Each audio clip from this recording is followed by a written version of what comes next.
Welcome to the Meet at the Creek podcast, and I'm your host, Pastor James Jeffrey. If you have questions or comments, send them to mudcreekpastor@gmail.com. That's mudcreekpastor@gmail.com. Meet at the Creek, sermons, discussions, and real talk. Let's get into it.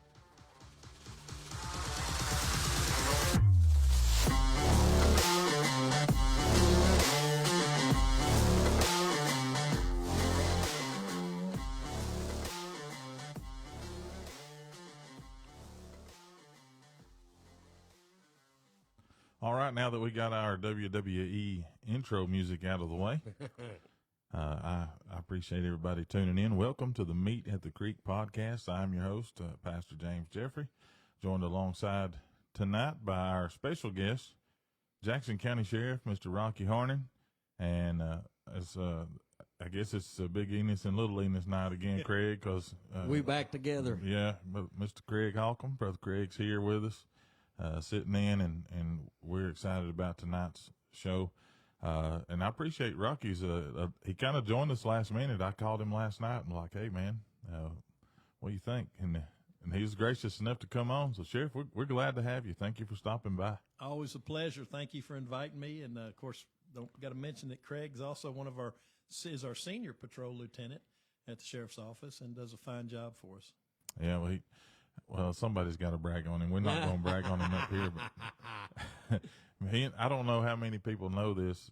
Those that watch us or that are around us, Craig and I go back a long way. I mean, long time, early childhood, probably close. We're pushing on in now, close to knowing each other 40+ years. Oh yeah, it's been it ain't always been a pleasure, Sheriff. I won't lie about it, but no, it's We've been buddies for a long time, and now we're brothers, and it's been a real joy. I kind of got to watch Craig grow up twice, just like you did.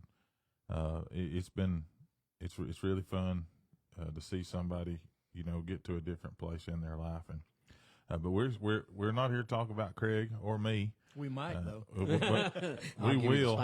Other people, there'll be some others talking about Craig too.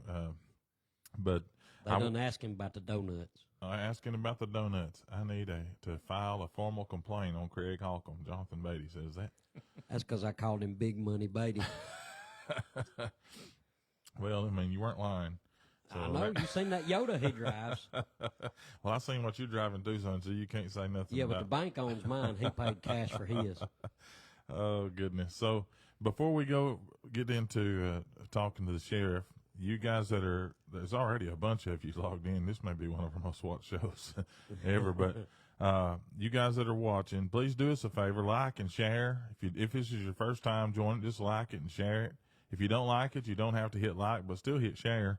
That way other people might have a chance to see it and help us get the word out. If you got questions, comments, you can email them to me, mudcreekpastor@gmail.com, or you can send them through text message. If you send them through Facebook Messenger, I may or may not get them. But Craig's also got his phone out, so you can also send him messages and text messages too, directly if you want to. And keep your questions appropriate if you have them. The sheriff can't tell you everything, but it's not about having all the information, but it's about these shows. I don't know if you've ever seen any of these, Sheriff, or not, but these shows are about folks learning the people who serve our county, our cities, who, lead in different capacities, and just learning about those jobs, learning about the people that do those jobs, and kind of what all goes into it. Just things that people don't know. We try to keep it real informative and real positive, but you're free to say about anything you want to say. So if you're willing to stick your foot in it, people are willing to try to drag you. This is a wild bunch that tunes in here, but we're very excited to have. So we'll start off, Sheriff. Just tell the folks a little bit, for those who may not know, Rocky, how you got to Jackson County, how your journey to being Jackson County Sheriff. Okay, well, my family moved down here with the Revere crew in the early 60s, and I was just a little tyke then. And we moved down here and graduated from Scottsboro High School. Played football there. Was fortunate enough to get a scholarship at JSU and play up there. My goal in life, from the time I was very young, was to be a police officer, and I was able to pursue that at Jacksonville State as a criminal justice degree. Before I graduated, I did an internship at Anniston PD, and they offered me a job, so I started my career there. I spent 5 years there. First 2 was in patrol, and then had an opening in narcotics, and I was fortunate enough to get selected to do that. And I found that was sort of my passion at that time. Felt like that was a way that I could help the community more by working the fight against narcotics. So I did that for 3 years, and because I enjoyed it so much, a friend of mine had actually gotten hired with the Drug Enforcement Administration, and he talked me into applying.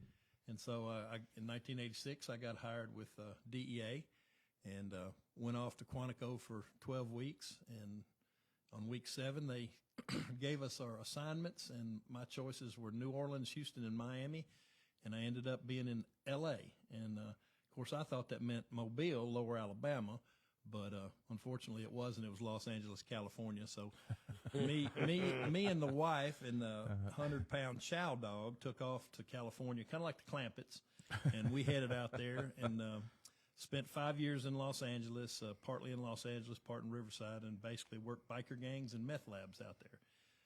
Was fortunate enough to get back to Birmingham, 1981-ish, and was working out of Birmingham and started working a lot of cases up in Huntsville. They decided to open an office up there, and I was fortunate enough to get that. I wanted to get back toward home. So worked up there until, 2011, right after the sheriff's election where Chuck Phillips was elected. And I texted him and a couple other friends of mine that ran and won sheriff and said, congratulations, is there anything I can do to help you? Well, Chuck answered me back and said, well, I need a chief deputy. And I said, yeah, who are you thinking about? And he said, well, I'm thinking about you. And I think my exact comment was something about, like, you need to get some sleep because you're delirious. I've got a good job. He said, well, come talk to me about it. And unbeknownst to me, him and my sister had already been discussing a little bit that I was close to retirement age. So I came and talked to him, and he talked to me about what he's going to pay me, which really wasn't a big deal. Other things, and what really got me was he said, don't you want to come home and help the people that helped raise you? And to be honest with you, that touched me in my heart. I thought about the teachers and the friends and the neighbors and all the people that helped me get where I was. And I talked to my wife, and she said, I'll support you, whatever you want to do. So here we are, 12 and a half years later. It's been that long? It has been. Doesn't seem like it's been that long. Yep. And so, chief deputy for 12 years. Chuck ran the last time. He retired in March, I believe it was, or April. And there were several people put in for the job, and the governor chose me to be the sheriff. So here we are, and I'm enjoying it. What's that like being appointed? I mean, is it? I've never been appointed to anything except for, I got appointed to go to get out of this place and out of that place. Yeah. It was a process of filling out applications, resumes, interview by the governor's staff. Of course, it was a little nerve-wracking thinking the governor was going to be in there with you, but she was not. But her staff was in there, and they went through just basic interview questions and how you felt about things, what your goals were, that kind of stuff. Yeah. So once you got through the appointment process, I mean, how does that work for you now? I mean, automatically, now you've got to start the selection process and start trying to do what Chuck and Mike and everybody else has done before you. Yeah, and that was sort of my first thing I told the governor's staff is my goal was to kind of keep the boat going in the right direction, because I think we have been going in the right direction for years, and I didn't want to do anything to mess it up. So we've got great people, and I have total trust in them, and I couldn't do it without them. This office is more important than the sheriff. The office is important. I'm not an important person. I do an important job just like everybody else that works for us. So, we feel like we're a family, we're a team, and we prop each other up, and we love each other. We really do. It's a place where I love coming to work every day. That's awesome. and you can't replace that. I don't care what you do in life. If you get up and you enjoy what you do enough that you don't absolutely dread going into work, that's a bonus to anything that you do in life. Have you found that you enjoy the job more or less since you've been appointed? Well, I tell people when they say congratulations, I say, well, I don't know if it's congratulations or condolences. There's some parts of it that I wasn't helping the sheriff with. Most of the time, chief deputy helps the sheriff with most of the tasks that he has to do in running the office. There's some stuff like guardianships, conservatorships that the sheriff gets by office, and those are a little different and take some time getting used to. So I have to make decisions for people that some of which I don't even know. That are in nursing homes, and Yeah. they don't really have family that'll take care of them. You know, a lot of people don't even know that the sheriff does that. I did not know. That's the And first time I've that's ever heard set of out in law. Mhm. I mean, and you can tell them about that. I mean, it's set out in law that the sheriff takes over for old folks. Gosh, I had no idea. How does that? I mean, I get that you said it's because the family doesn't step up and take care of it, but Some of them have no family. Some of them have family that just can't take care of them, and unfortunately, some just don't want to. So that's sad. So they go to probate judge with it. When they get put in a nursing home, they don't have anybody. They go to Victor Manning, who's our probate judge, and he does a great job doing that. And then he tries to find somebody that will take them under their wing and be their guardian. But if he doesn't have anybody, it gets pushed back on the sheriff. And I say push back. It's really not a difficult job. It's just I take it pretty serious when you've got nurses calling saying, does this person need this or this person need that? And I pretty much tell them, if you do it for your parents, do it for them. yeah, man, that's about the only way I guess you could handle a situation like that. I had absolutely no idea. I learned something new tonight about the sheriff's office. I had no clue. So I have roughly 30 of those. wow, Yeah. wow. And that's a bigger deal. I'm sitting here thinking about it in my mind. I mean, it's blowing me away. I don't know that I'll get that off my mind for a week. Is there anything else that can be done? I mean, is there something that the general public could do to offset some of that to help? Well, different counties do it different ways. I think the law states that the county shall appoint a general administrator for these things, but if there's not one, that will be assigned to the sheriff. So unless the county gets a bunch of money that they could hire some lawyer to take over the guardianships, I think they'll be mine for a while. Well, I had a few people wanting to say hi. Robbie Hass, one of them, he wanted to tell you hello. A lot of folks are chiming in. Sometimes these comments come in so fast I can't keep up with them. 2 or 3 people's already told me to stop showing my knees. They're ugly and nobody likes to look at them, so I'm trying to keep them down. Your wife said she ain't here to fix it, so She can't fix it. I mean, God gave me these knees, so the whole world's just blessed with them right now. But it's still hot for me. It's summertime for a fat guy. It ain't wintertime for me yet, so I'm still sweating and burning up. But Sheriff, tell us a little bit about what it was like for you. You said you went to work in Anniston first, and you went out on patrol. What? I kind of make it a 2-part question. What was your most favorite job that you did outside of the sheriff or the chief deputy? But before you got that, what was the job that you enjoyed the most? And then what was the one you probably enjoyed the least? Oh gosh, I've enjoyed all of them. And a lot of times it depends on the boss, right? Yeah. I think age changes what you enjoy doing. I can't get out and chase bad guys like I used to. I used to love doing that. I can't do it because I'm getting a little older now. I've got 2 new knees. God gave me my original ones, and then he gave a surgeon The ability to give me 2 more. So, but they're doing great. I say the best job I ever had was probably the chief deputy job. I kiddingly tell people when I had a question, I could always look over and see Chuck. And now if I have a question, I look back and see a mirror. So it's kind of the buck stops here type thing. Yeah. So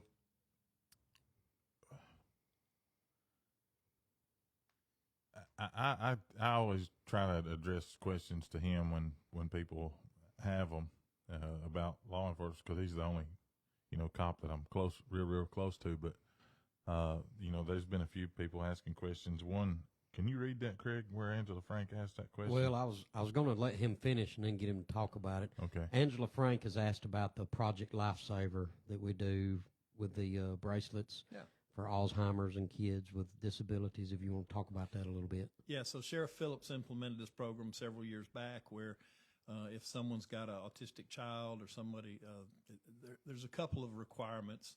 The person has to be diagnosed with some type of an ailment where they don't have all their faculties about them. They have to have a history of wandering, and that could be something as simple as a child hiding from the parents in Walmart, which they probably all do, or an older person that gets out of the house and takes off in the woods for a while, and they have to be located. So Project Lifesaver is a program that the state has that we outfit them with it's like a watch band almost, but it's on a medical bracelet type thing that can be removed because we have to change the batteries every 60 days. And you apply for it. We've never turned anyone down that met the criteria. And if they get lost, their first call should be to the sheriff's office, where we then implement an alert, and all of our people that are trained on the system, we take out these trackers, if you will, and it gives us a tone as to where the people are. So we need to find out within the first 30 minutes or 45 minutes so we can get there in time to be able to track them. Older person probably not going to be able to run. A child might for some distance. So we have to get there quick enough to where we can still track that thing. So we'll get in the area and we'll start trying to catch a signal from that beacon that they're wearing and locate them. That's an awesome thing. I didn't know that we did that either. I remember when we got that, we went to Public Works, and trained on it. And here we are all out standing with this thing that makes you look like Egon Spangler off the Ghostbusters. Oh, man, that's a name I hadn't heard in a long time. I can see the memes coming from that one. Well, Raylan loves the Ghostbusters, so I still know all about them. So I also know that you guys do a lot of training outside of what y'all do, for yourselves. I know you have came to the city a few times, and you came out to Solid Waste and did a presentation for us. Well, I don't know if you remember this or not. When you came, the first time I ever heard you speak, you came out to Solid Waste and was doing a training on narcotics. And that the very next day, I think it was, we found the big O. I just say it was paraphernalia. It was huge. that thing. I don't know how. Whoever was smoking that thing must have weighed 850 pounds and could absorb it, because, man, it was huge. I've never seen anything like it. But I couldn't believe that somebody just had it sitting out beside their garbage can, and we got out, picked it up before we realized what it was. And once they touched it, they didn't want to touch it again, so they just left it in the back of the truck. But, man, it's I know. Do y'all still do now, like what do they call that? Active shooter training, things like that. Do you guys do any of that stuff? Yes, I've done several throughout the years. I went to a train-the-trainer type class where we go out and train the public. It's called Citizens Response to an Active Shooter, to kind of tell them what to expect and talk a little bit about some of the scenarios that you might run into. We've done it at several churches. We've done it at several schools. We've done it at several businesses. Anytime they request it, we do it. I think it's real important that we do that. And obviously, when we have more active shooters in the country, I start getting more phone calls. Right. But it's always a good thing to get out in the community and let them know what they can do if something like this were to happen. Well, I guess some people are maybe watching that never had any kind of that. Is there like a verbal thing you can walk through? I know that's it was a 2 or 3 F's that I remember the first time we did it. The first one was to like run, and then to hide, and then if your last resort was to just fight. Yeah. So the old adage was run, hide, fight, and we've changed that because we don't want people thinking that they're running, they're scared, even though they probably will be, right? Mm-hmm. But we've changed it to avoid, deny, defend. which is just ADD. So basically, the first step is to try to avoid it. If you hear shots going off somewhere, you want to get away from it as any way possible. If you can't get away from it, then barricade yourself in some type of room that maybe they can't see you. Lock the doors, turn the lights off, barricade the doors best you can.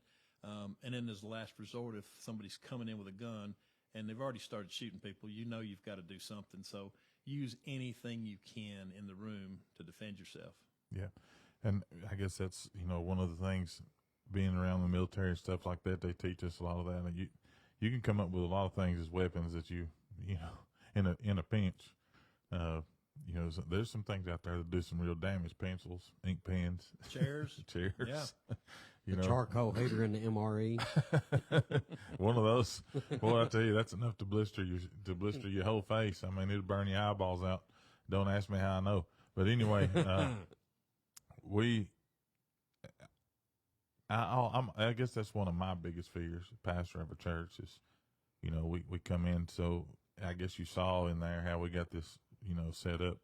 I like having, everybody else able to see. If somebody's going to get it, generally going to probably be me first. I'm the one with my back turned. But we do promote that, people who have experience and are trained, and we're fortunate enough to have, some ex-military guys and people like Craig here that know what they're doing, and they're watching and looking and trying to be observant, and everything's, we're just blessed, and I'm happy about that. But I think sometimes you see these horror stories, people getting caught unaware. Many times in my life, I still get caught sleeping. That's just, I don't know a better way to say that. I get complacent, don't pay attention, not aware of my surroundings, and that's generally when bad things happen. I saw a video this morning of a guy. He pulled up at a gas pump, got out of his car, starts his gas, and he's walking around his car for the longest time. He's paying attention. He's looking, and he's aware of his surroundings. And right about the time he gets ready to top off his gas tanks, when they got him. Come up behind him. Yeah, they came up behind him and got him. It's a sad day we're living in, really, when we got to worry about those things. You and I know, well, you're a little older than me, but I did grow up in a time, and Craig did too, where sometimes we didn't even close our front door. I remember going on vacations, and Daddy would leave the keys in his work truck and the back door unlocked, and we would be going to Myrtle Beach, South Carolina, or wherever, Yeah. It is a different time, and it's a sad state of affairs that we have to have security guards at churches. But the one place you should feel safe. Yeah. And it's sad. Most churches have security teams now. My church has at least a 4-man team working every Sunday during any event they have, and it's sad that we have to do that. And thank God we live in an area that's a bunch of good folks, Yeah. And since he said that, before anybody tries to tell on me, he knows that I come by here on Sunday mornings when I work. I encourage that. He does. It's a running joke. Sometimes people come by and say, "Man, it got wild down there. You have the law there." I came by, seen the police out front. I said, "That's Craig." He doesn't help matters any. Sometimes the little kids will be out there, and he'll light it up, for a second, and just watch them all run. They all like it when I come in here and get donuts. So all the adults do. Oh, they give you a hard time. Well, I don't let them get. I say I love donuts. It's cop Cop fun. Take a picture. I don't care. He came up here one Saturday. We were working, and we'd stopped and got a few dozen, and he was out on patrol. He seen us here. He stopped, and he called next thing I know, somebody got a picture of him. He's headed off. He just picked up a whole dozen of them, started back to the Chris cruiser. Clements took that picture, I think. I knew it wouldn't take long, by the way. Big Money Beatty has gave you a nickname, Sheriff. Oh, really? Yeah. Big Enos, Little Enos, and Sheriff Buford T. Justice. Oh, okay. He's going to jail. I'll take it. I'll take it. Oh, well, I'll show you where he lives when we leave here. Yeah. You can pay him a visit. Jonathan will be sleeping in the garage for the foreseeable future. Yep. This is it's kind of an off the beaten path kind of question, but I like to ask questions that have nothing to do with what you do. If you could go back and tell yourself at 12, 13, 14 years old, if you could go back and tell yourself something, what would it be? Continue my swimming career instead of football. I would still have good knees and I'd be skinny at this time. Yeah, I swam in high school, and before it was actually a high school team, it was a rec league, but was pretty competitive in the state with several different strokes. And I really enjoyed that, and had a couple scholarship offers, and decided I really just wanted to play football. And so, you go with what your passion is. Yeah. If you had to, if somebody were to write let's say it this way: if your worst enemy were to write a book about you, what would the name of that book be? Oh my goodness, that's really a good one. Golly,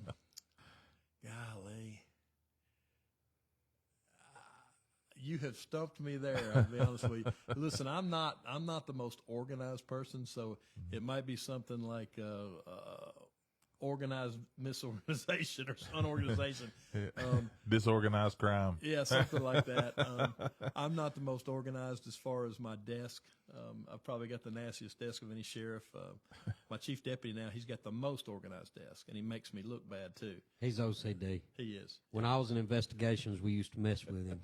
We would go in there and move his nameplate about 2 inches, and whatever's over here, we'd move a little bit, turn his chair. Oh, he would have a come apart. Yeah. But now I know where everything's at in my office. Oh yeah, I do. I'm the same way. Mine don't just leave everything alone. I know it looks hideous, but if you move stuff, I'm not going to be able to find it when I need it. Yeah. And then I'm going to be yelling, "Where's this and where's that?"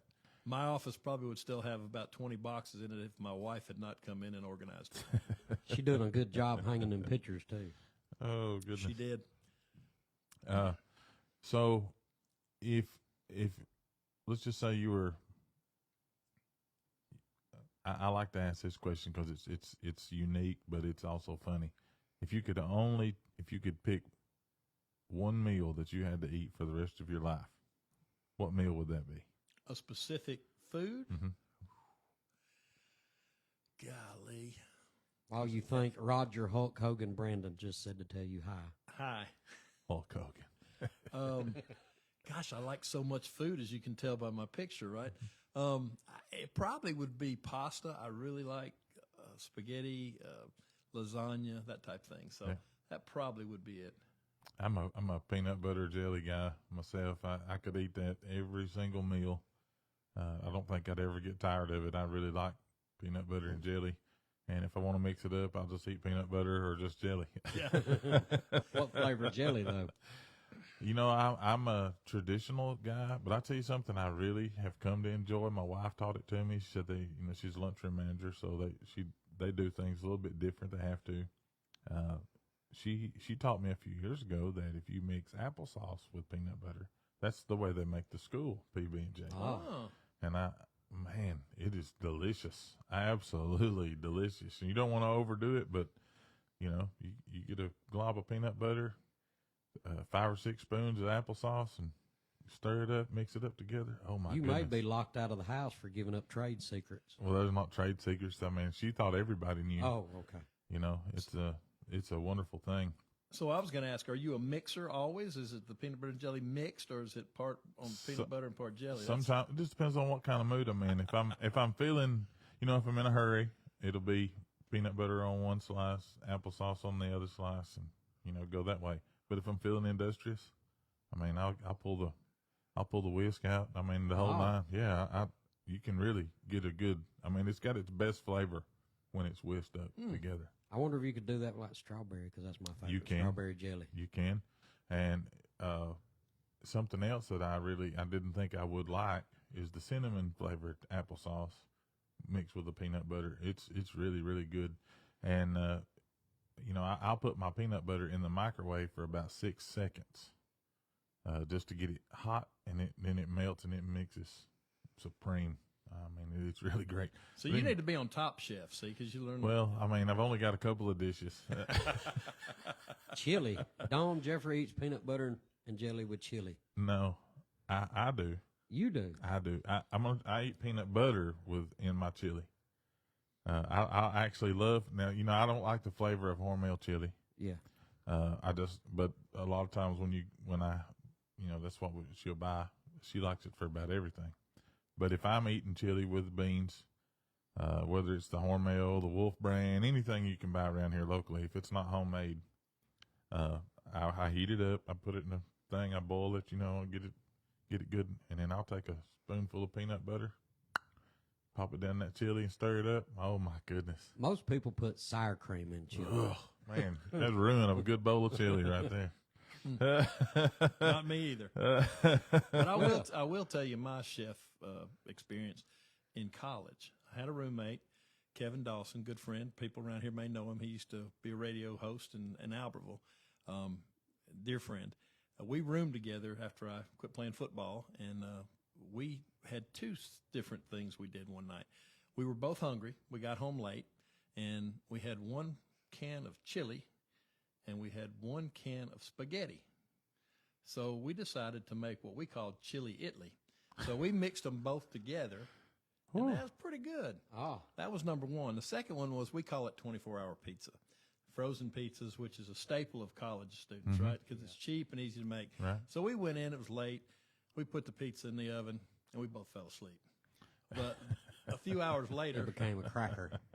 we get a knock on the door from the fire department because the apartment had black smoke coming out of it. So that's our chef expertise. My wife taught me how to make a few things, and I can't remember how to do much of anything. She's a much better cook than me, so I prefer to eat hers. And if she's not feeling it, it's a sandwich or Pizza rolls. So I can do pizza rolls. I've gotten very good at that. I've been in a lot of trouble through the years, so I've had to eat a bunch of those and make them myself a lot of times. All jokes aside, I don't know what it is about peanut butter in particular, but I love peanut butter. I could eat it. I could eat it every single meal. I could just lick it off the spoon if I wouldn't get in trouble, for double dipping. But sometimes I buy my own jar, carry it to work with me, and buy a box of plastic spoons, and that's what I do, for me. I just make meals out of it. I love it. I absolutely love it. I wish I didn't, but I do. I cannot believe that you did not want my pineapple chicken What do you as mean? the meal. The pineapple chicken. Oh, well, Craig, now you can cook. Honestly, you really can cook. And You can. And if I was getting if I could have, probably if I were on death row and they said, you get one more meal, I might forego, the peanut butter for the pineapple chicken, for the last. It's really, really good. I used to say your wife loved my ribs until she broke my heart and said somewhere else there was some fast food joint. It wasn't a fast food joint. It was that place up in Pigeon Forge. They ain't as good as mine. Dude, they're pretty good. I ain't gonna lie about it. You are a good cook. Man. You are. But you really can. Yeah. You really can cook. Oh, look, here she goes. I want some ribs. Go get them from that place in Pigeon Forge, don't Jeffrey. Listen, all I need is an opportunity to go, son. So just keep talking. Led will be so mad at you when I say I'm not coming to work. He'll be calling Rocky, wanting you to come fill in for me. Oh my goodness. So. I guess that's another thing about your job. It's a good segue into it. Well, how does your family, handle you being in, not just law enforcement in general? That's tough enough. That's stressful enough. But now this, the sheriff, that's a political job. I know how that goes. I mean, you get it from everywhere. Well, my wife kind of fell into it. I was already working as a police officer, a narcotics officer when we met, and our first date, we were walking out the door, and I got a call from my lieutenant. He said, we need help on a search warrant.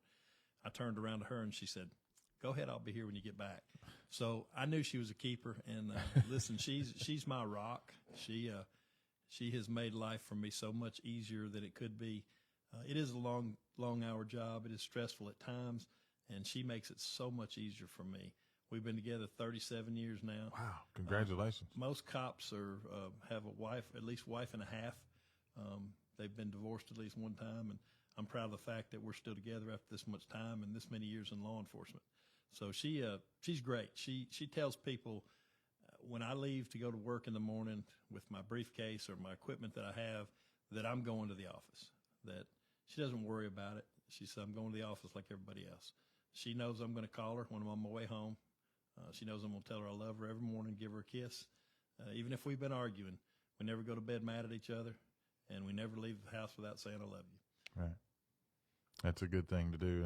I'm glad you said that, because that's, you know, every once in a while, you know, my wife would be so mad at me that I'm afraid to tell her. So afraid to talk. Well, just us guys talking here. See, we're jerks. I mean, we are sometimes. Oh, yeah. And I tell students that all the time, especially when I'm talking to young people. I tell the guys to close their ears, and I tell the women, hey, guys are jerks. Just so you know that we can be jerks, and you know, we're built different than women. Thank goodness there's both kinds. Absolutely. But you know, we're different. We think different. We do different. Our priorities are somewhat different. But we can make a good team if you find the right person. I just saw AJ Buckner logged in. It's good to have you watching, AJ. Make sure you like and share. We had AJ on the podcast here a few weeks ago. He done a fantastic job, and he one of the most informative, you know, guests we've had. Far as I mean, he told a lot of things that I wasn't expecting him to tell. None of it bad, you know. One of the things he talked about was, you know, the stress that it put on him in particular, the different jobs that they had done.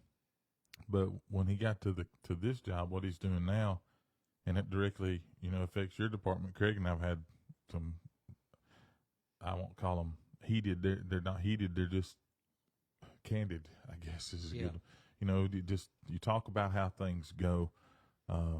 People are really so misinformed these days. I found that to be the biggest hurdle. You know, when even what I do, you know, it's not the same, but it is the same in a lot of ways. We're dealing with a generation who we're fighting not just the fight against good versus evil, but we're also fighting a fight against misinformation now. And you don't know who to believe or what to believe anymore. There's so much coming at you so fast, and people are very quick to make up their minds, and they believe the first thing they hear. You know, these taxes and all this stuff that goes on. I say the same thing here at the church. You know, I'm fortunate here. We got a great base of people who support the church and give. But if people don't give, you know, this ceases to be. You're gonna lose some things if you don't support it. And it's the same way, you know, out in our public, you know, in our county and in the cities. If you're not willing to, embrace the suck a little bit, you know, there's things you're gonna have to give up in return. I don't think people. I know we thank gosh we're out of the. Seems like we're really past that whole defund the police hogwash. You know, some of those places that did that, they're regretting it. They're regretting it now, and now they're begging those guys to come back. And they've moved on to bigger and better things, you know, for them personally. But you know, but the long-term effects of that have even reached here. Mm-hmm. Yes. You know, we used to have an opening for deputy. We'd get 30 people put in for it. Yeah. Now we get an opening for deputy. We're lucky if we get one or two put in for it. Right. A lot of people are not choosing to do this career because of the way they perceive the public's perception of them. You know, one bad apple can really tarnish the whole bunch, obviously, right? Right. And so somebody makes a mistake, somebody does something that's on camera that looks bad, and I'm not saying that they did anything right. They do something wrong, then we all have to pay for it. Then we're all crooks. We're all brutal. We're all this. We're all that. And I can tell you this, when I first started in this career, there were some things that got to me, and I almost gave it up. We see some bad things, and I took them very personal and held on to them. You see some things, and Craig will contest to this, you see things that people should not have to see over and over again. I've pointed the dock fires several years back. There were a lot of lives lost there. One of the worst things I've ever seen was when they recovered those people. And I know a lot of people had mental issues from that.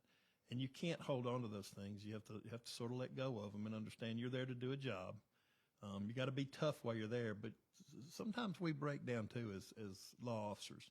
You know, we have days where we've had enough, and we have to go to somebody, whether it be your pastor or just a friend or a coworker, and discuss those things and tell them things are bothering us for our mental health. Yeah. I remember you were involved in an incident one time, and just absolutely it was just fate, I think. You and I hadn't seen each other in probably a couple of years at that point. I mean, life was just, you was going a different direction, and I was headed another direction, and but I don't know how we ended up in the same place that day. I was going to say that was when I was lost. Well, that too, but I don't know. I can't remember if it was in the courthouse or if it was down in front of the shopping center. But I think it was the courthouse. I was there for something, and you were coming out of the sheriff's office. You were coming out of the office, and we just kind of bumped into each other in the hallway. I don't remember what I was there for, but we talked, and you told me what happened, and not everything, but mainly so that you just needed an old buddy, and there I was, and from then on out, it seemed like every so often we had started talking, just hearing you under again, and there'd be some space, but not near like it had been up to that. I think back about that a lot of times to that moment, that particular moment. I felt like the Lord put me in that spot, because later on down the road, your life would be in a whole different place, and really in that moment is when this relationship between me and him started. And I've often wondered about other guys who see things. I know as a pastor, I'm there a lot of times when people pass, and they want you in the room, and it's difficult to. The hardest thing for me is not so much seeing the people, the ones who are passing. It's watching, having to be there with the families. I have this unfortunate thing about me that when I see somebody else suffering, hurting, grieving, I take it on. It's like I just absorb that, and boy, it's painful. It's very rough for me. I can only imagine what it's like for somebody having to see. I've always hated death notifications when you have to do them, because you know that you're about to crush somebody's world. Yeah, you're about to turn it upside down, and there's nothing that you can do or say that's going to really help them. Yeah. I'm in the same boat. Really, you guys have seen me. Y'all have been in funerals that I've presided over. There's just not a whole lot. Yeah. There's nothing comforting, no, yeah, really, truly comforting in those moments. But there's a lot of things that do happen. I'm getting some more comments. Thank you, Craig and Sheriff, for keeping our community safe. We appreciate it. It's our pleasure. Let Rocky tell how he got the name Rocky. Jimmy Joe Wilkerson. Well, it's really not that funny a story. So I've had the nickname of Rocky since I was in the hospital at birth. Obviously, natural childbirth had kind of bruised me up a little bit and swelled my face up a little bit, and I had a problem with scratching my face from day one, and so I had some claws, and I was cutting my face up, so they put these mitts on me. And, of course, that was back in the days, that was 59, so that was in the days of Rocky Marciano, Rocky Graciano. So my parents named me Rocky, and it really has stuck. Nobody knows my real name, so. Well, First time I ever seen his real name, I said, "Who's that?" Which really, when you see his signature, all you can read is the F and the J. So. Yeah, the only time I really heard that was when I was in trouble with my mother. Right. And I heard Francis John Harnen Jr. Yeah. So now you know. It's my real name. Now, since we're getting to questions, go ahead and tell us your response back in the late nights when meth first started coming and Chuck would call. So I was working for DEA, and when I moved back here, I was supposedly a lab expert because I'd worked a lot of labs and was lab certified. And so they had a deal where the sheriff's office had grant money to work overtime, and they weren't allowed to process the labs because they were considered hazardous waste, and they had to have somebody trained in Klan lab cleanups to come in there and process the lab for them safely. So I had that experience. So I hooked up with Craig and Chuck and a few others throughout the North Alabama, and when they got a lab, they would call me. So it never failed because they wanted the overtime, so they would work a Friday night and Saturday night.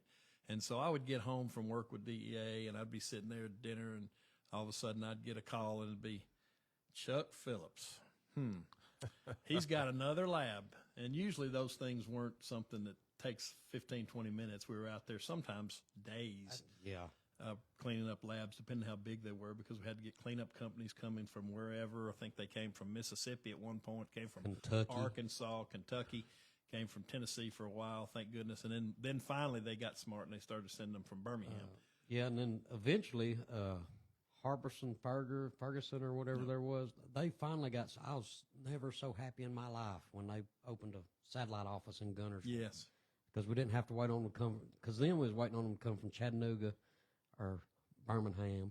I remember one night we were out on, can't remember where it was, and it was up on the mountain, and we waited for like 24 hours for them to get here from Arkansas. That was that big one on 57 that the guy had dug down underneath the chicken coop. Yeah, I can't. Chuck could remember his name, I'm sure, because that was his search warrant. That was a huge lab. But it was about every weekend these two would bother me, and I'd have to come out. When I can't take all the credit, Terry McCracken always taught me how to wait till after 11 o'clock to get it. That way we could claim overtime. So we would wait till, and I doubt he's watching, but me and him was car partners. They called us the stick car because we was both real small. But me and Terry would always wait till about 11:30. That way, we wouldn't be tied up on shift where other people had to take calls. We would wait till 11:30, and then by 12 o'clock we was calling Chuck, and of course Chuck was always, let me guess, y'all got another lab, which was fine. He got to come out and make overtime too, and then he got to bother Rocky. And I didn't make overtime. No, Rocky didn't get overtime. That was many moons ago. That was fun though. So, I know we were talking. Craig was kind of showing you around here and talking about some of the different things we did, and we were fortunate. Mr. Cecil and Hal, they worked with us. About allowing us to have some inmates and use inmates to help, get this stuff done. Because when we first started, there just wasn't very many of us, and we were working round the clock trying to get things done. My very first ministry that I ever did, a lot of people don't know this, the very first actual consistent ministry that I had was in the jail.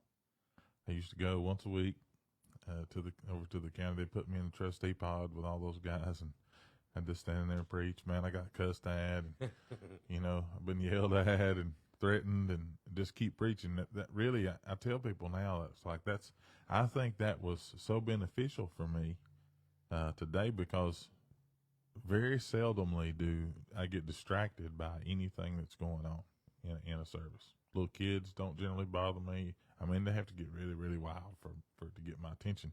I don't see people getting up, going to the bathroom. I don't see people going in and out the doors. I just don't see it. And I think I learned that in the jail, because, at the county, sometimes you guys house those state, prisoners, and that was where I had the most trouble a lot of times. And I can remember a few nights it did get real hairy, and I'd look behind me, and I'd see the jailers, just standing out there. Boy, they're ready to come on in. Starting a circle, wasn't it? They felt like I was a little bit in trouble, but it got extremely intense one night with a group of state prisoners. But they were all out there, man. They were just about to come in, and I think I just told that inmate, I said, "Listen, you don't know me. You don't know who I was just a few years ago.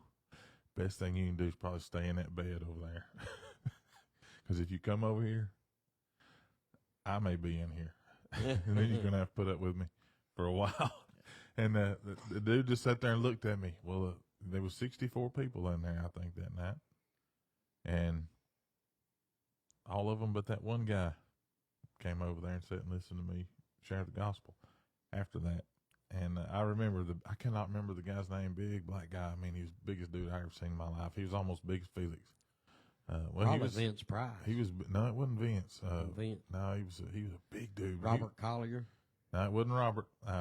Robert and Vince, they were there when I first started. They would volunteer to do laundry or something on Sunday Yeah. afternoons. Yeah. Listen to me preach on the radio, and they got, and so they started reaching out trying to find somebody who knew me to see if I would come. So they're really the reason that I started in the jail ministry to start with. And it was so funny when those two guys, because the first 6-7 months I was there, they were in there together. And they would go, they'd cut off all the TVs and they'd walk around, force everybody. I mean, the whole pod would be over there. Wouldn't nobody say nothing to them, neither, No, would they? everybody, they're like, get over here and listen to the preacher. You hear what I say? They bow up on something. They're like, man, I don't want to go over. Shut up, get over there. You know, they force everybody to come over, and I'm like, you guys can't be threatening people to come, here. But it was kind of nice. I mean, it was the most well-behaved group of people that I ever pastored in my life. I mean, they just all sit there. It was great, but after they got released, it got difficult. But after that one particular incident, Dennis Miller was still the sheriff then, and he made it so that they put me in a little room out in front, and I'd come in and go, and then anybody who wanted to come would come in. But one night I was coming out of the pod, and Susan Collins was there. She was a jailer. I think she might have worked. She was a jailer at that time. Yeah, she worked. And she asked me if I'd be willing to come over. And she said, the females don't never get somebody to preach. And I said, well, I ain't sure how that would go. So I tell you what I'll do. You go in there and they get 100% vote that they want me to preach. Make them get dressed. I'll come stand at the door and I'll preach. But you're going to stay there with me the whole time. So I made her go in, stand there, and I stood there at the door and just preached. And one of my very best friends growing up was in there. And I gave her my Bible that night. And, I felt so, I guess that's where really, I felt a real burden for people. Just kind of like you guys do. It's easy to point fingers and really look down on them, but when you deal with them, you realize something about most of these people, man. They're just people who messed up, and it's unfortunate what happened to them. You guys have a job to do. It's not your fault that they ended up where they ended up, but sometimes, not every time, not most of the time, but sometimes you hit those that learn their lesson, and they go out and they fix it. When I turned around that night, there was a girl over, I guess she was in solitary or something. She was over there in a little cell by herself, and all she had was the little tray. Yeah. And she had that thing pushed open, and she was begging me to come over and pray with her. She'd been sitting there with it up, with her ear pressed up against the door, listening to me preach to those other women. And so I got down on the floor. She ran her fingers out through the tray, and I Feed her hoe. Yeah, whatever y'all call it. And we were like that, and I was praying with her. And she said she said she repented and believed the gospel and asked the Lord to save her, and she cried. And, I heard that a lot. And I'm not making fun of anybody. Jailhouse religion is a real thing, and that's usually where it stops. Yeah. For about 85 to 90% of them. A few years later, I say a few, 7 years later, I'm up here in Tennessee pastoring. We're having a benefit for a guy who's a deacon at the church I was pastoring. And me and another buddy, a preacher friend from another sister church up there, we were standing there talking, and somebody got a picture of us.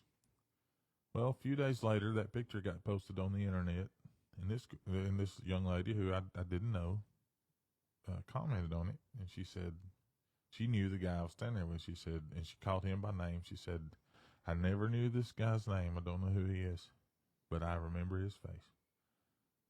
That was the man who came to Jackson County Jail and prayed with me through the door the night that I got saved. And I saw it, and I reached out to her, and we had just a conversation via Facebook. She had moved to Georgia. She got herself cleaned up, got a family, children, works in a church. I mean, just life completely different. And I think sometimes, Chris Clement's up here. You know, he's another one. It's there was a running joke for a long time. Craig had never carried him to jail, but we used to tell people, you know, Craig used to chase him, and That's the true part. I actually did chase him, but I never did catch him. Never caught him. I never caught him. I stopped him one time on Langston Road, and I messed up because we was in a bad area with traffic, and I didn't go further than what I did. I mean, I searched his pockets, and he had a little bit of paraphernalia in there, like the bag with some residue, and we was in a real bad area for traffic wise. I mean, I had to have another unit there to direct traffic around, so I sent him on his way. And later on, since we've become brothers in Christ, and I mean, this is a man that at one time ran. I chased him, and he would run, try and hide from me. And then since then, I've met him in the Smokies and ate pancakes. Yeah. You know, with our families together. You know, and we sat on the same pew and amen together before. And but he told me one day when we was talking about that, he said, if you would have just kept looking that day, he said, I had dope on me. You'd have got dope. Yeah. But, and I don't know, maybe it just wasn't meant to be at that time. I don't know, but I do know it was a bad location, and I just kept, I could have went further, and I didn't. So I thought, well, he's got a little bit of shake or whatever, but we're in a bad area, and just, you know how it is. You've been there before, and let him go on. But since then, since we've been up here, you know, me and him was talking, he said, man, if you'd have kept looking that day, you'd have got me. Right. Sheriff, what do you think, like, of the people who come through, you know, the system, first, second, third timers, nothing too big? What, just off the top of your head, what do you think the percentage is of people who actually get themselves straightened out, take advantage of their opportunity versus those who don't? Probably 15-20%. And I don't know, Craig, that's probably just a good guess. If they go through, like, I think the drug court is somewhere in the 30 percentile, which is a great program. It gives you another chance. If you have a felony drug charge, you go through this program, and it's literally 18 months. They pay money every month to get drug tested. They have to get a license. They have to get a job. They have to get back into real life, you know, get away from their wicked ways. And they have to show up every Friday and tell the judge what they're doing and make sure they're clean. And trust me, if they're not clean, they still give them second chances if they admit it. But those guys and gals, we see a lot more success rate from that than people that try to do it on their own. It's tough. Judge Graham, love Judge Graham. He always tells them you got to get another playground and another playmate and more playmates. So you got to get away from that situation. You got to get away from the people that put you in that situation. And I agree 100% with him on that. He's a very smart man. I don't know if you ever had him on. I don't know if he can come as a judge, but he's a very wise gentleman. I was going to say, if you didn't mention him, I was going to give props to Judge Graham. Now, I will say that I don't think he can order them to do any faith-based type stuff, but things that he does that I've watched in that court and things that he does lean towards pushing them towards getting not only help through the drug court, but faith-wise. Mm-hmm. Get in a church, get with somebody, a spiritual leader, you know. So I give him props on that. He does a real good job with that. I'd be the first to tell you that I don't think, you know, church is not going to fix the problem. No. Now, it's a benefit to those who, you know, pursue Christ and a relationship with Christ. Church is a great thing. My mom always used to tell me, you know, you're going to be guilty by association. You're going to always be at a disadvantage if you run with people who are at a disadvantage. You That's know, right. If you want to be a millionaire, surround yourself. You know, even if you got to follow along behind them, you know, and hold on to their belt loops. If, you know, you chase what you want in life and stay as close to that crowd. One day you'll get there. But if you surround yourself with trouble, you're going to be in trouble. You can't help it. It's just human nature. And you know, people say if you run with dogs, you get fleas. Now I understand why. Chris was one of those people. We talked. Our music worship team went down and helped with the recovery. I don't remember what they called that thing that they had on the square. To celebrate recovery. It was Saturday before last. But we were at the gazebo playing and singing, and they had some people came up and testified and you know, told their stories. And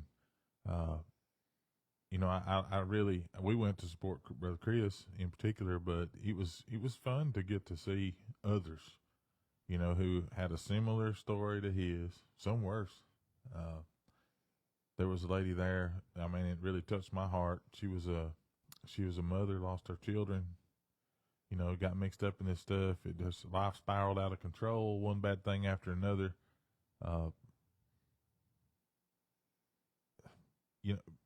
It starts right here in the military. They taught us that. I'm sure they teach it to you guys in the academy and stuff too. The key to beating anything is right here. It's a lot of power in a made up mind. I tell people all the time, you don't have to have Jesus to beat dope. You can beat addiction in your brain, but having Christ in your life, it helps you cope with the things that beating dope requires. Yeah. There's a lot of loneliness, a lot of separation, a lot of anxiety, a lot of fear. There's a lot of the other things, that having a relationship with the Lord will help you, really, really help you with. Where the church comes in is really in a support role.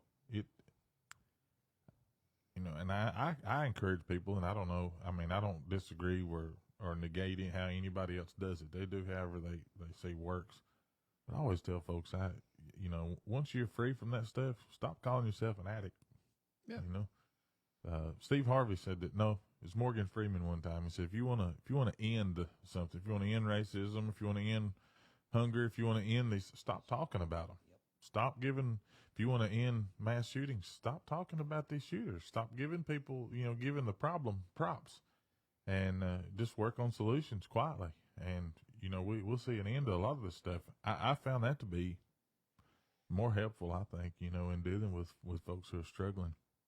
But I can't imagine from you guys' perspective having to put people in jail. And a lot of these people, you've known them probably, some of these, especially the younger ones, you've known them since they were little kids. That would just hurt. That would break my heart. I just don't know that I could handle that and keep it up. What gets you, and I know he's seen it too, is I know people that I started putting in jail at the beginning of my career 20 years ago. Now I'm putting their kids and their kids' kids in jail. And I know you've seen it before as well. Our jobs are not unsimilar, that all we can do is plant a seed for people. Right. We can show respect for them. I don't care what they've done. I'm going to show respect for them. I go over the jail regularly. I go through the pods and talk to inmates, and they know I'm going to show them respect, and they show respect back. And I encourage every one of our employees to show respect to people. I don't care what they've done. They deserve a second chance. We take care of their needs. They take care of their punishment. The courts take care of that. We're just holding them there. So we don't mistreat inmates. We take care of all their care, their control, their custody for the courts. But we plant a seed by how we act with people. Mm-hmm. And I guarantee you 90% of those inmates over there, when they're out on the street, if I see them in Walmart, or I see them in the restaurant, or I see them wherever, they're going to walk up to me and we're going to have a conversation. Yeah. Because they know I'm going to treat them with respect. And Absolutely. And they treat me with respect. Have very little bit of trouble. So we just plant a seed. We hope that somewhere later on down the line, they'll make the decision for themselves. We can't lead them to Christ, but we can plant that seed where he can work on them. Absolutely. That's wonderful, man. I guess we're fortunate in a lot of ways that we live in an area though where that's still kind of accepted, and you're free to do those kind of things, to a certain extent anyway. Is there anything like outside that the public could do? I know, does Matt Beatty still? Yeah, Pastor Matt chaplain. still. Yeah, he's still doing chaplain. So he's a great guy too. And keep him in your prayers. He had a little ankle injury, so he's getting over that. My goodness. Like, guys our size don't have ankle injuries. I'll just tell you. I don't think Matt actually has ankles, but he's injured something there. We love Matt. I do too. He's been a great help to me. He helps me with a lot of different things up here, but we've been buddies for a long time. I know you got the chaplain. Outside of that, do you have other ministries that come in and do things, or does everything sort of filter through him? You're talking about at the jail? Yeah. So they're starting the program back. COVID kind of messed everything up. We were very fortunate in that for probably 2 years, we didn't have one case of COVID in the jail. Our jail staff and Chief Nash and Captain Miller did a great job of quarantining people for 14 days. And before they put them back in the pods, we had 0 cases for almost 2 years, which was unheard of in the state of Alabama. So we had to quit that because we couldn't have people from the outside coming in and possibly bringing that in. I didn't go in the jail for a long time, and then only with a mask. I don't know if masks work. I'm not a big believer in them, but we had to mask because that's what they said. So we kept it out of there. So we had to stop doing those in-person visits. Chaplain Beatty is now getting a program together where we can go back in there and do that. Hopefully this round of COVID won't be very serious. I know I had it a few weeks ago. It was not much for me, but I know people still die from it. So we still have to be careful, but we are planning on doing that again and getting that back going again because they need this. They really do need this. Yeah, they do. And I do it for a football team, and you know, it's I'm not trying to compare them to inmates, but you know, in a lot of ways, though, it is the same thing. I mean, it's chaplain is difficult. It's probably as hard as being, you know, a sheriff. You're dealing with all these different backgrounds and different groups of people. You got to figure out, you know, you got to try to learn people, and you got to get to know them a little bit in order to learn anything about them so that you can minister to them or help them. You know, everybody's needs are different. Everybody's kind of got general basic needs, but I don't envy. It's just like pastoring a church, just a little more intense because you're dealing with a group of people that, you know, they got a lot of other issues going on too. So, what's it like as a public figure, you know, official? What's it like to have to go through the day-to-day stuff, you know, dealing with all your responsibilities, knowing that there's some folks that you're not going to be able to help, you know, when you just sort of know you tried, but they're not going to receive that. They're not going to, and you can, you know, I know as a pastor, I can see things coming sometimes, and that you can just look and say, if you don't fix that, it's not going to end well. I can also probably see that from your perspective too. Yeah. So the public, you know, you're right. They're sometimes misinformed because they come to us for everything. It may be somebody's dog going and using the bathroom in their front yard. And granted, I tell the deputies, that's the most important thing to them today. Mm-hmm. Okay. So we need to handle that, but we have to prioritize, obviously, if we had some kind of violent crime going on or we have things more important than that, but we do try to take care of everybody's needs. We have people in the office all day long with different problems. And many times I have to tell them, I wish I had the magic pill to make it better, but I don't. There's things we have to do. There's legal remedies we have to go through. We can't just fix it. You know, you sometimes have to fix it yourself. Land disputes. We have a lot of land disputes, civil matters.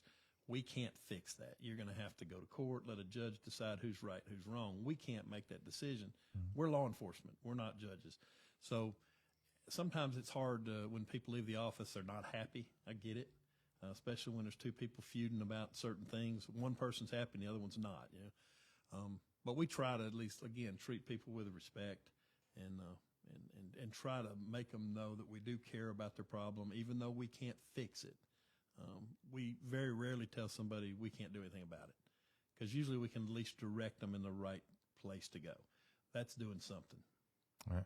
I know Chuck's not the sheriff anymore, so I can say this out loud now, but you don't have to admit it, obviously. But I think I would be true. I heard this from more than one person, but when the county got radars, and I think for years the county didn't have radars in their units, but when they got them, I was told that Chuck tells the guys who did have them to, if it's egregious, only if it's egregious, because I gotta have votes, and voters don't like to get tickets.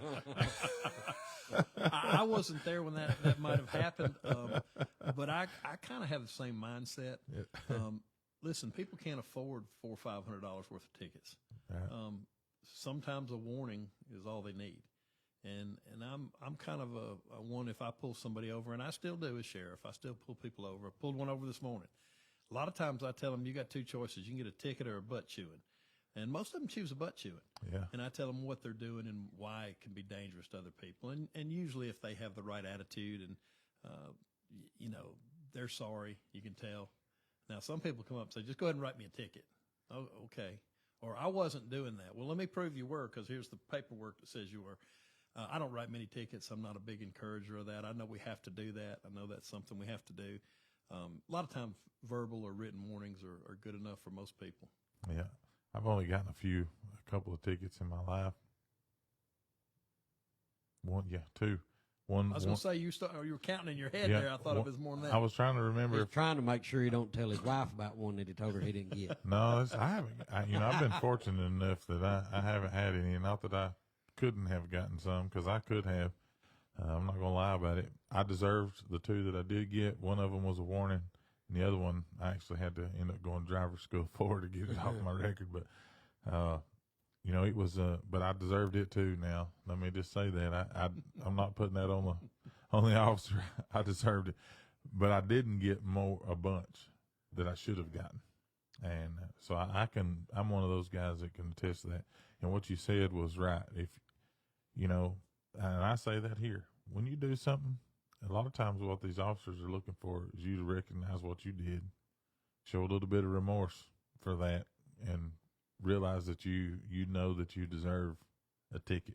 Then you appreciate not getting it. Yeah. And it'd be a long stretch of time before I do something stupid like that again, I've told a bunch of them, honesty with the police goes a long way. Mm-hmm. If you're caught, just say you're caught. Now naturally, if you've got 2 pounds of dope, we're not going to put you in jail.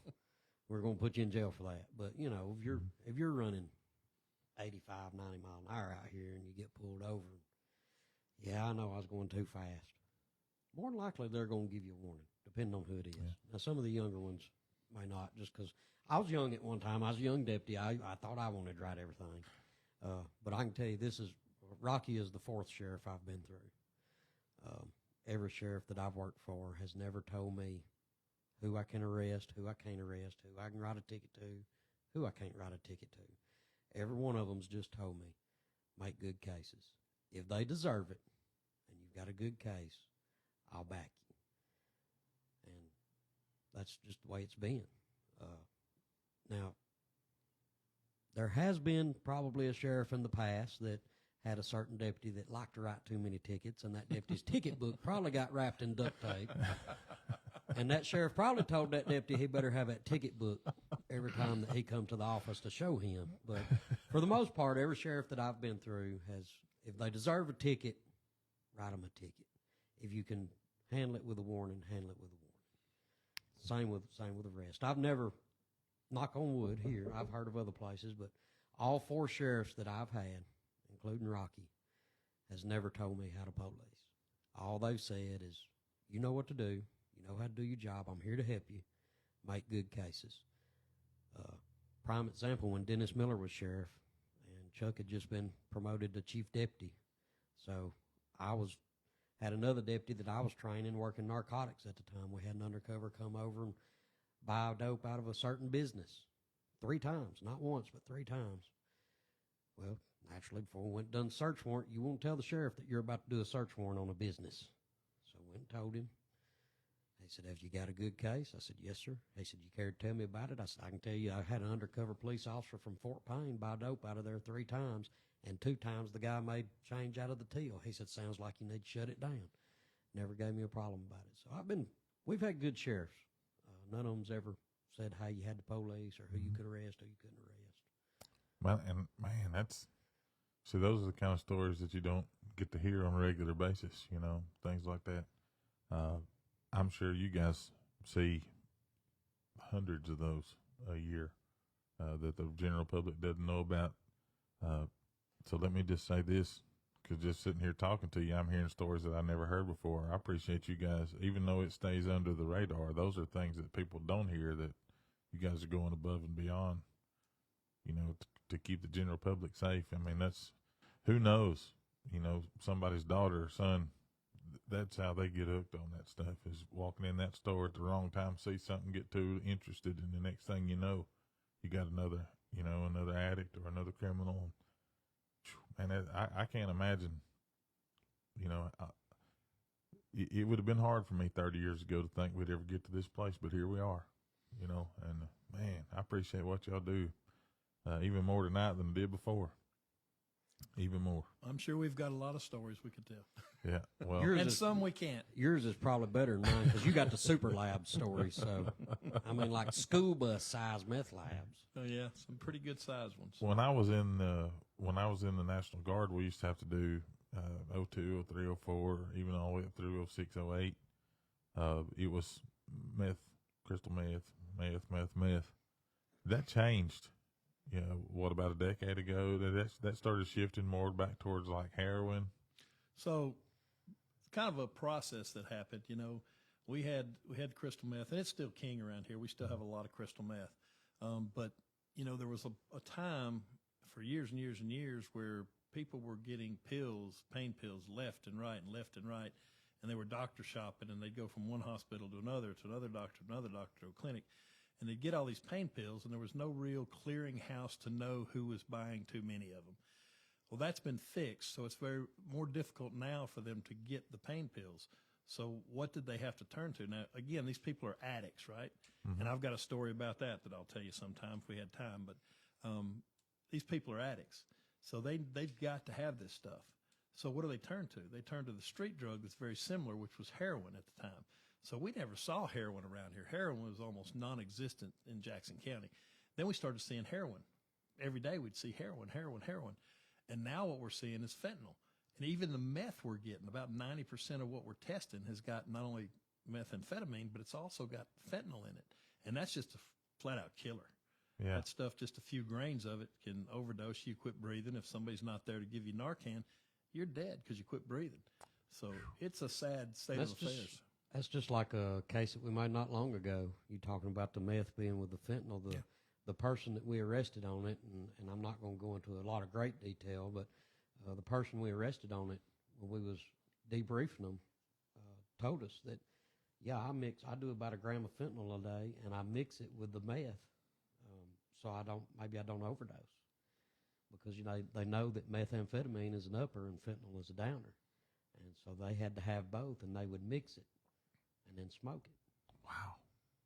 Well, and they're not dumb to what's going on. I mean, this person actually had ordered Narcan off of the internet. They had test strips to see if the stuff was actual fentanyl. Of course, thing that I asked is anybody always here when you do this? Because it's hard to give Narcan to yourself by the time you need Narcan. Right. But I mean, they some of them's got it bad. So let me ask this question. It may sound silly. We see a lot of shows on television. The one that's coming to my mind right now, though, listening to you guys talk, is Breaking Bad. I never watched it, but I heard about it. I do know what it was about. Do you guys think stuff like that? It's kind of. I'm not saying that it does it, but it seems like it celebrates the life of manufacturing and chemistry. As far as this, do you think stuff like that has caused more of an uptick in? It does, and shows like The Wire that show the way we do things hurts us in our investigations. I can tell you this: if you want to ask if Breaking Bad is real, we took down a sure enough chemist at it was a Klan lab that was out in the middle of Palm Springs in a nice neighborhood out there. And he had a 3-car garage full of chemicals, and he had like 3 or 4 triple neck flasks that were this size that he was cooking meth out of. Wow. It took, I don't remember how much we paid for that cleanup. It was somewhere in $100,000s worth of money to clean that lab up because of all the chemicals he had there. Wow. And he was a sure enough chemist, and he didn't use it, but he was a chemist, and he was making a lot of money, making it for these people that were selling it. Wow. I remember when I was in the my last stop in the National Guard, I was over in I was in a detachment from the Fort Payne unit, and we had some Fort Payne cops that were talking about an arrest they'd made. This was '06, but they had arrested a nearly 80-year-old lady because she couldn't make it on her Social Security, and she'd started selling drugs to. She had marijuana. I don't remember what it was she had, but she'd start selling some kind of drugs to make ends meet, and I thought, man, how sad that is, that people turn to that. But I guess the only reason I say I bet you it was marijuana is because that was about the time frame that I done an undercover for DeKalb County Narcotics in Fort Payne. I dressed up. Craig White, here you go. I seen his comment earlier, but I dressed up in a UPS uniform because I was the only one that would fit. It belonged to Daryl Collins' son. So they called Mike and asked if I could come over and do an undercover, and I dressed up in a UPS uniform. This had done got to the time that UPS wouldn't let them use the trucks anymore because they had the deal out in Texas where the UPS driver got shot. Used to, UPS would give them a driver and a truck to do an undercover, to do a controlled delivery of narcotics when they called it. But that changed all that. So they dressed me up as UPS driver. UPS told them they couldn't give them a truck. But they said when we break down, we rent Penske trucks. So they went and rented a yellow Penske truck. Here I pull up in front of this lady's house up in the projects in Fort Payne. I've got her name and everything. And she immediately notices that I'm not the original, the normal driver. Yeah, he's sick today, and I'm having to run his route. By the time I got done, she's offering me a glass of water. But I delivered 85 pounds of marijuana to her. And the SRT team's in the back of the Penske truck. So, as soon as I'm walking out, they're raising the door up, helping me raise the door up, put the hand trucks in, and they've got a beeper inside the box, so they know when they open it. That's what they was waiting on. Speaking of giving secrets out. Yeah. That's an old secret, though. Hey, it wasn't the same story because this was a lady who she actually had her own home. She was. Oh, yeah. It was in a residential neighborhood. They were, even the sheriff's office made that too, and it was. They were pretty brokenhearted about it. I felt that I was sitting there listening to them talk about it, and they were pretty broke up about it, that it had come to that. I mean, things like that happen all the time. One of the last cases that I remember working before I left narcotics was a guy in County Park. He was a veteran. He was going to the VA in Murfreesboro and getting pain pills, and he was living on a houseboat in Jackson County Park and selling his pain pills. And we went down there and bought 4 separate times from him before we took him down. Wow. Well, before we're getting close to time here, but what's it like for you in Jackson County, trying to be an elected official in Jackson County?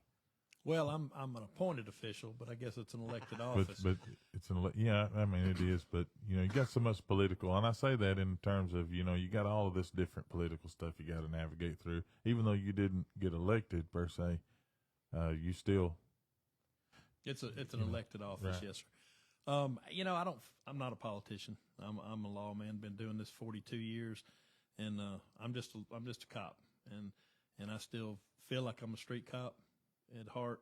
And I mean, obviously you have to play some politics. I mean, we have to deal with people. We have to try to make concessions for different things, but I won't play politics on anything. I don't play favorites. Everybody gets treated the same, fairly, and that's just the way I am, the way I always have been. And I think that works pretty well. What's the hardest part of doing the sheriff's, outside of the law enforcement part? What's the hardest part of that job? It's the hours, I guess, and that really hasn't changed since I was chief deputy. My wife says I live down here, and she rarely sees me unless we meet for dinner at night. A lot of times it's come in at 9 o'clock at night, and we watch the news together, and then we go to bed, and then we get up and kiss each other and say we love you. Be careful every morning when we go to work. But a lot of hours. I mean, there's always something going on. I mean, there's meetings. I spoke to a group of students today. We met with the mayor of Scottsboro today with the chairman. I had something else this morning. It's just constant. And we had a all-hands meeting with the chairman this afternoon with all our employees. So it's just always something going on. A lot of it's not law enforcement functions, but it's supporting law enforcement. Okay.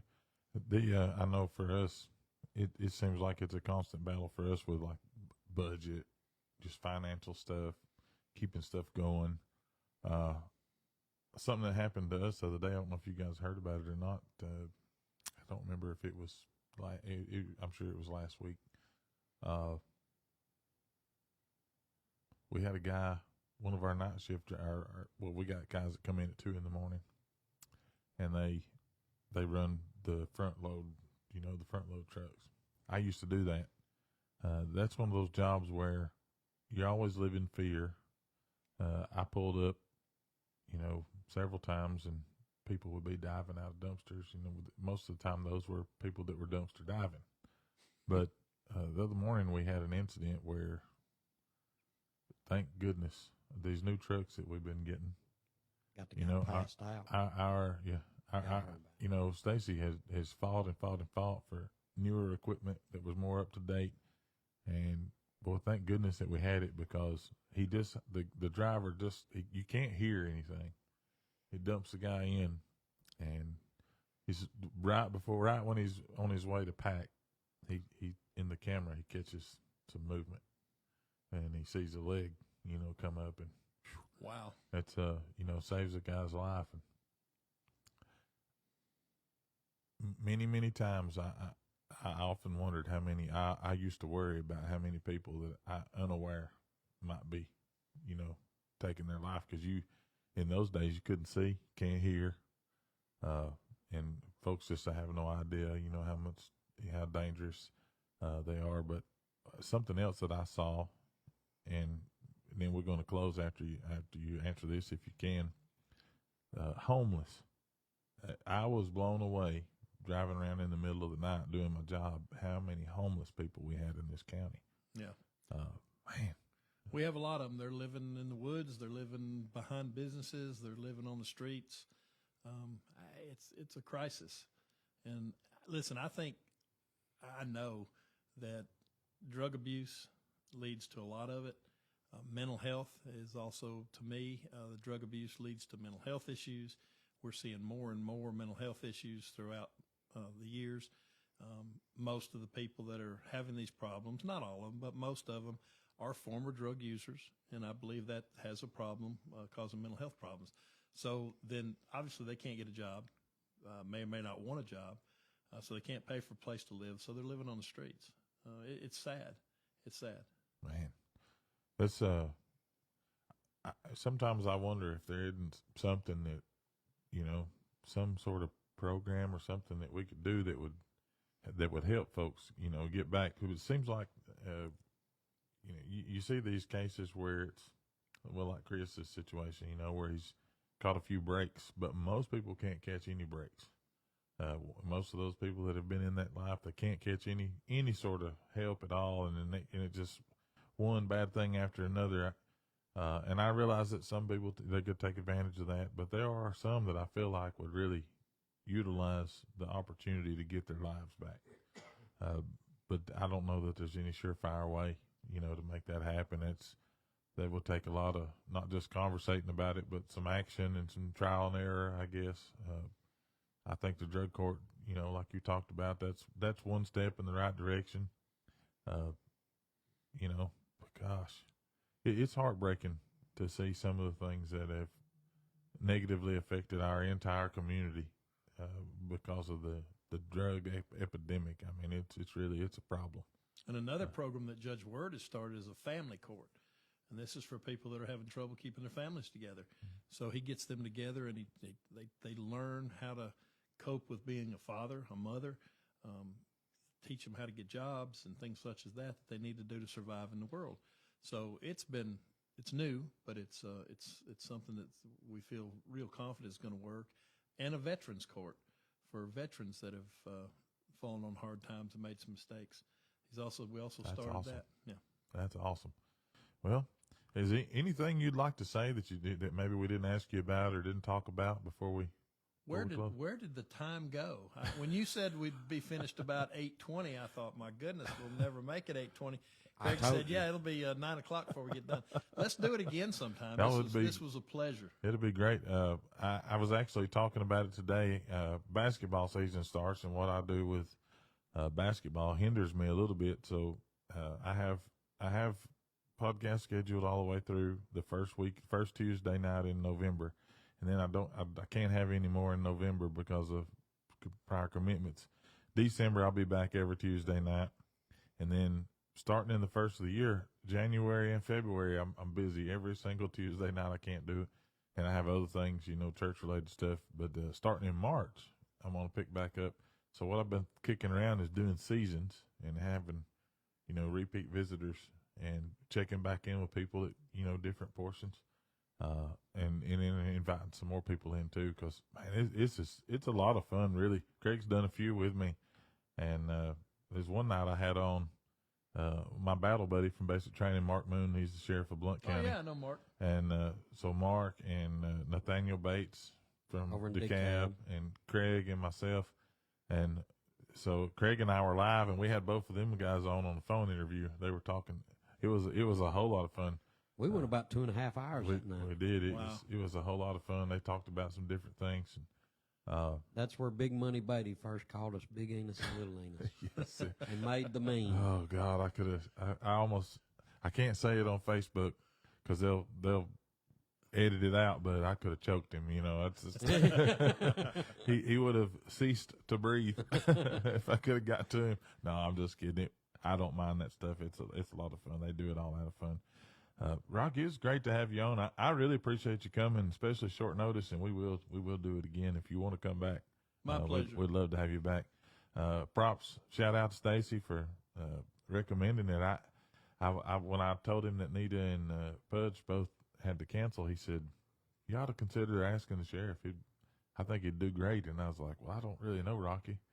He said, "Here's his number. Just give him a call." So I did.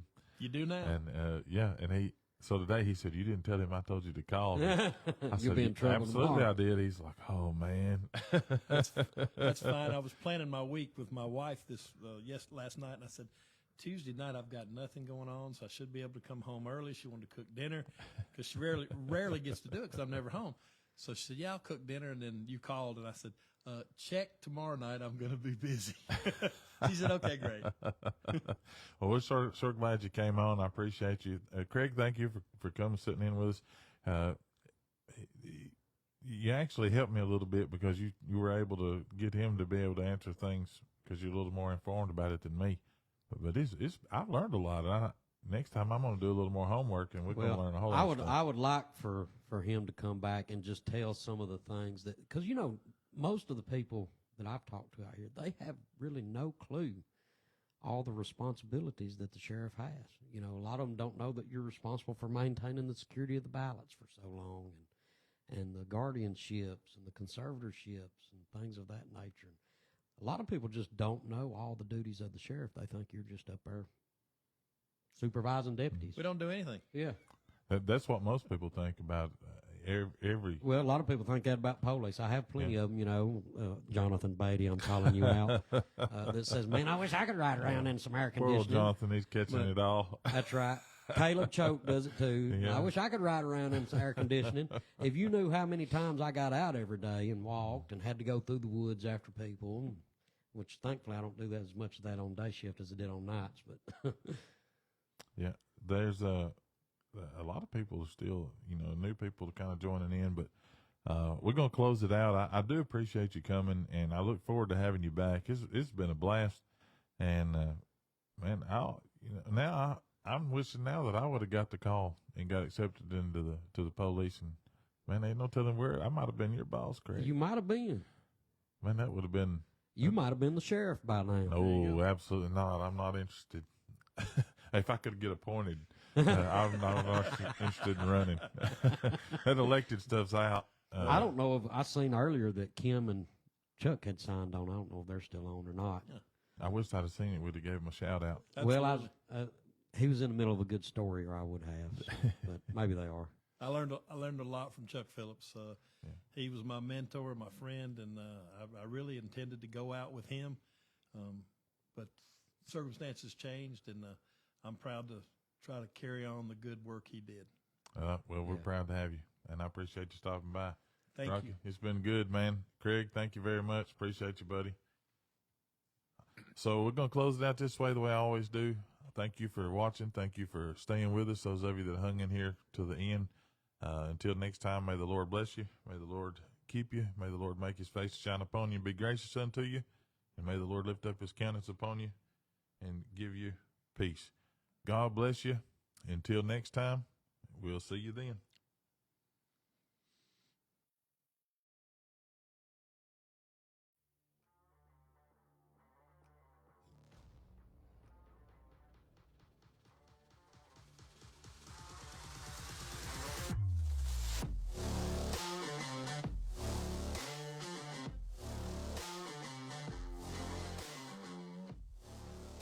Thank you for meeting us at the creek, and we hope you enjoyed today's podcast. If you have questions or comments you'd like for us to read, send those to mudcreekpastor@gmail.com. Again, that's mudcreekpastor@gmail.com. Thank you for meeting us at the creek, and we'll see you next time.